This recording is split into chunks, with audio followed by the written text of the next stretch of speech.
I've been thinking a lot about nonprofit video storytelling recently, and I want to ask you, have you seen Best Friend Animal Society's YouTube channel? It's amazing. There are so many cute videos of dogs and cats and other animals. But I think one of the most amazing things about it is that they have over 16,000 subscribers. I mean, what could that do for your organization, having that kind of following and audience on the world's second largest search engine? So today I want to break down some of the ways that Best Friends Animal Society tells stories online, specifically in video.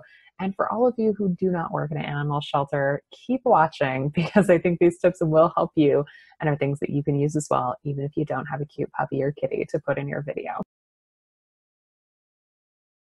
My name is Vanessa Lockshin, and I'm the president of the Storytelling Nonprofit, a consulting and training company that works with nonprofit organizations to help them tell stories to raise money and awareness. So I'm willing to bet that if you do not work at an animal shelter, probably once or twice you've thought, if only we had cute pictures of animals, we would raise millions of dollars or we would have huge followings online.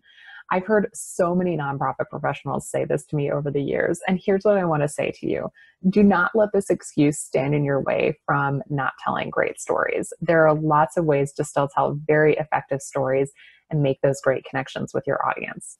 So today, let's get into 3 tips inspired by Best Friends Animal Society that can help you tell better stories at your organization. So my first tip for you is to communicate that there are right sides and wrong sides in your issue.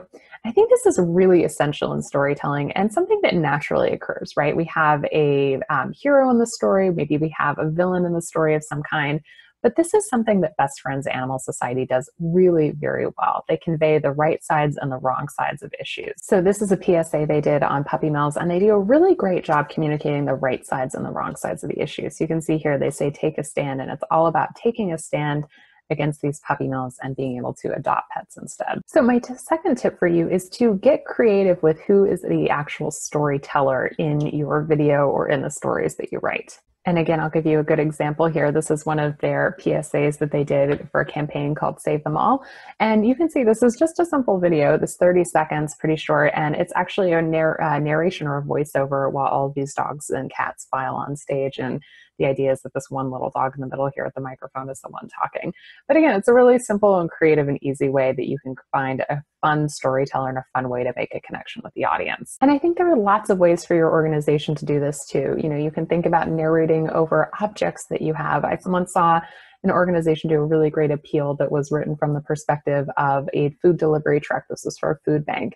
And so it was all about making this connection and getting people excited about it and telling it from sort of a non-normative or unexpected perspective that captured people's attention and drew them into that story. So this is a technique you can use. And finally, my last tip for you is to use profiles or vignettes as a way to share stories with your audience. This is something that Best Friends Animal Society does really well on their YouTube page. They have lots of short stories. They do this thing called Best Friends TV, where they have little episodes of different animals and rescues that they're doing, where they tell a story about how they rescued the animal, what happened, and how they've been able to find a new home.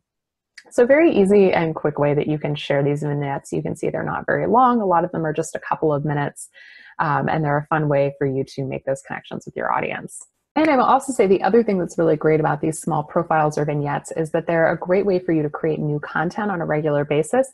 And it's a way to make the work very tangible for viewers. So they get an idea of being able to connect with one thing that they've helped or supported or somehow made an impact on. And these small profiles that they do on their YouTube page are a great way for viewers to understand what their donation or their adoption can do. It saves one pet. So there you have it, 3 storytelling tips inspired by Best Friends Animal Society. I hope you've enjoyed this video and I hope it gives you some fresh inspiration for your storytelling. And I would love to connect with you in the comments below. Which of these tips do you think you'd like to try? Or maybe there's another one that I haven't mentioned that you think would be really interesting. Let me know in the comments below. If you're looking for some additional resources on nonprofit storytelling, be sure to download my Storytelling Success Checklist to get additional tips and resources to help you tell better stories consistently and in ways that connect with your audience. And if you've liked this video, be sure to like it over on YouTube and subscribe to our YouTube channel. I put out new videos each and every week to help you tell better stories. You can hit the subscribe button in the lower right-hand corner of this video. Thanks so much for tuning in this week.